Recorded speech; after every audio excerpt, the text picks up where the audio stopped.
안녕하세요, 여러분. 오늘은 은행장이었어도 소용없다.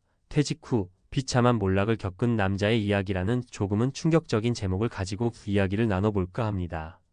사실 우리가 흔히 잘 나가는 사람들이라고 생각하는 이들조차 퇴직 후에는 전혀 다른 인생을 맞닥뜨릴 수 있다는 점, 어쩌면 다들 막연하게 알고 계실 거예요. 직장인이라면 언젠가 나도 은퇴할 텐데 그때 과연 어떻게 살아가야 하지? 하는 고민 한 번쯤은 해보셨을 겁니다.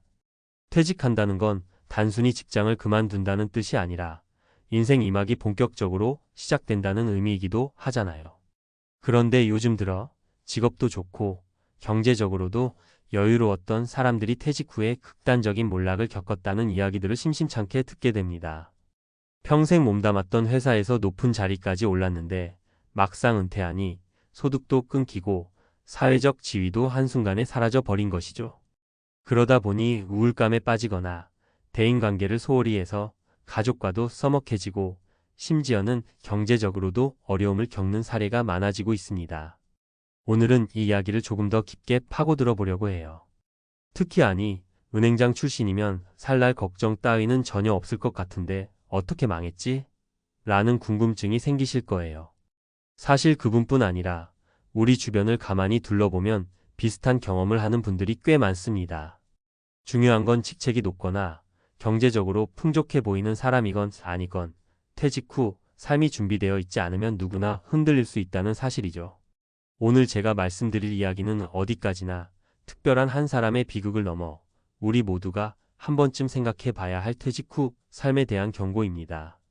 특히 아직 퇴직까지 시간이 남은 분이라면 지금부터 준비를 탄탄히 하셔야 하고, 이미 은퇴를 하신 분이라면 지금이라도 삶의 방향과 목표를 다시 한번 점검해 보셔야 합니다. 자, 그럼 본론으로 들어가서 실제로 이런 몰락을 겪는 분들이 어떠한 과정을 거쳐서 무너지는지, 그리고 우리가 미리 대비할 수 있는 방법에는 무엇이 있는지 구체적인 사례와 함께 이야기해 보겠습니다. 1. 내가 누구였는지에 집착하다. 인간관계를 잃어버린 사례. 먼저 A씨 사례부터 말씀드릴게요. A씨는 한 은행에서 상무까지 지낸 분인데 퇴직하기 전까지 수십 명의 부하 직원들이 그의 지시대로 일했고 주변에서 상무님 하면서 깍듯이 모셨던 사람이었습니다. 가정에서도 본인이 버는 돈이 많으니 부인과 자녀들도 큰 소리를 잘 내지 못했죠. 늘 중요한 결정을 본인이 해왔고 본인 스스로도 내가 가정의 중심이다 라는 자부심을 갖고 있었습니다. 그런데 A씨가 은퇴를 하자 상황이 180도 달라졌습니다. 회사에서는 더 이상 A씨를 필요로 하지 않게 되었고 새로 채용된 후배들이 자리를 대신했습니다. 가족들도 이전처럼 고개 숙이고 따르지 않았어요. 자녀들은 이미 다 컸고 개인 생활이 바빠지면서 A씨와 대화를 점점 줄였죠. 그러다 보니 A씨는 계속해서 과거의 상무님 시절이 그리워졌고 가족들에게나 주변 사람들에게나 내가 옛날에는 말이야 하는 식의 말을 자주 하게 됐습니다. 문제는 대화를 할 때마다 A씨가 과거 자신의 지위를 강조하다 보니 주변 사람들은 부담스러워져서 슬슬 거리를 두기 시작했습니다. 그 결과 인간관계가 급속도로 무너졌고 은퇴 후의 외로움이 더 심해졌죠. 결국 A씨는 가족들과도 벽이 생기고 친구나 지인들과도 연락이 끊겨서 자기 혼자 속앓이를 하게 됐습니다. 돈을 적절히 모아놔서 경제적 문제는 당장 없었지만 과거 직함을 붙잡고 놓지 못한 결과가 외로운 노년이 되어버린 거예요. 여러분이 혹시 내 직함, 내 지위가 전부라고 여기며 살아오셨다면 꼭 한번 되돌아보세요. 지금부터라도 가족과 진솔하게 대화하고 오래 볼 친구, 이웃과 시간을 보내며 의미 있는 관계를 쌓는 게 정말 중요합니다. 이 호황기에 투자만 믿었다가 한 방에 무너진 사례. 다음 B씨 사례는 경제적인 몰락을 다루고 있습니다. B씨는 개인 투자로 꽤 큰 돈을 벌었던 적이 있었고 회사에서도 임원급으로 퇴직했어요. 50대 중반 퇴직 당시 퇴직금도 상당했고 모아둔 예금도 꽤 있었죠. 그래서 B씨는 내가 여태껏 투자로 손해본 적이 없다. 앞으로도 충분히 이만큼은 벌 수 있다라는 자신감이 넘쳤어요. 그런데 막상 퇴직을 하고 나니 꾸준히 월급이 들어오지 않는 상황에서 본인의 투자 감각을 유지하기가 쉽지 않았습니다. 더구나 시장 상황이 예전 같지 않아 잘못된 타이밍에 무리하게 큰 돈을 넣었다가 크게 손해를 본 거예요. 그러면서 예금도 조금씩 줄어들기 시작했는데 이미 나는 투자 전문가야 라는 자부심이 강했던 터라 자존심이 상해서 누구에게도 조언을 구하지 않았습니다. 결국 부동산, 주식, 코인 등 여러 분야에 얽혀 실패를 반복했고 안 되겠다 싶어 빚까지 내서 만회하려 하다가 더 크게 잃어버렸죠. 또 은퇴 후 시간이 많아지면서 한 방을 노리는 투기적 성향이 강해진 것도 원인이었습니다. 빚씨는 결국 퇴직금이며 예금이며 거의 다 잃고 빚더미에서 허덕이며 심각한 우울증까지 겪게 됐습니다. 사실 은퇴 후 돈 문제는 모두가 예민해질 수밖에 없습니다. 가장 중요한 건 안정적인 현금 흐름을 먼저 확보해두고 그 다음에 투자할 여력이 되는 금액으로만 운영해야 한다는 점이죠. 아무리 과거에 좋은 기록이 있었다 해도 은퇴 후에는 한 번의 실패가 회복하기 어려운 타격이 될 수 있음을 기억하셔야 합니다. 3인생의 의미를 잃어버린 사례. 마지막으로 CC 사례를 말씀드리겠습니다. CC는 대학 교수로 계셨던 분인데 정년퇴임을 하자마자 나는 앞으로 뭘 해야 하나? 라는 공허감에 빠졌어요.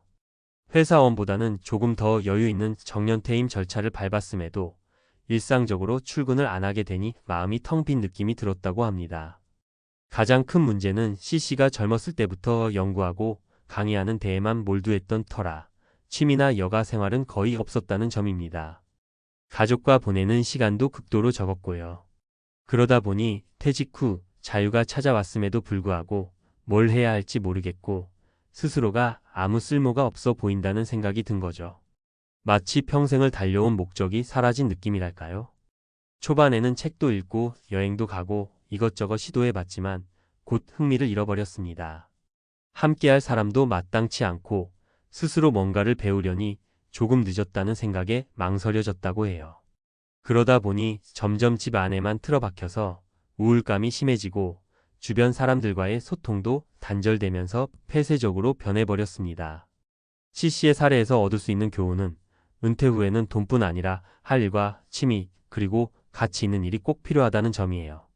취미가 됐든 봉사활동이 됐든 소소한 아르바이트가 됐든 혹은 생업을 병행하는 새로운 도전이 됐든 간에 매일 아침 오늘은 뭐 하지?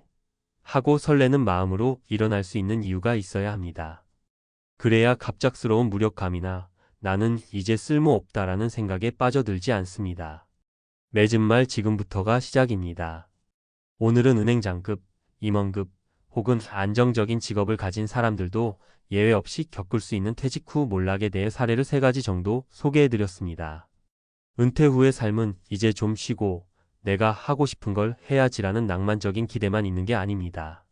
오히려 갑자기 생긴 여유 시간이 독이 되기도 하고 매일 지급되던 월급이 사라져서 자존심마저 흔들리는 분들도 많아요. 하지만 너무 걱정만 하실 필요는 없습니다. 준비만 잘 되어 있으면 퇴직 후에도 오히려 더 풍요로운 삶을 누릴 수 있거든요. 직장에서 얻었던 인맥이나 사회적 지위를 뒤로하고 한 사람의 개인으로서 내가 정말 하고 싶은 것을 찾아가는 시간이 될 수 있기 때문이죠. 첫째, 가족, 친구, 지인들과의 인간관계를 미리부터 챙겨두세요. 직감이 사라져도 사람들이 계속해서 곁에 남아줄 수 있도록 진솔한 관계를 만들어두는 게 중요합니다. 둘째, 어느 정도의 안정적인 현금 흐름 연금, 예적금 등을 만들어두고 투자에 접근하더라도 무리하지 않는 선에서 하세요.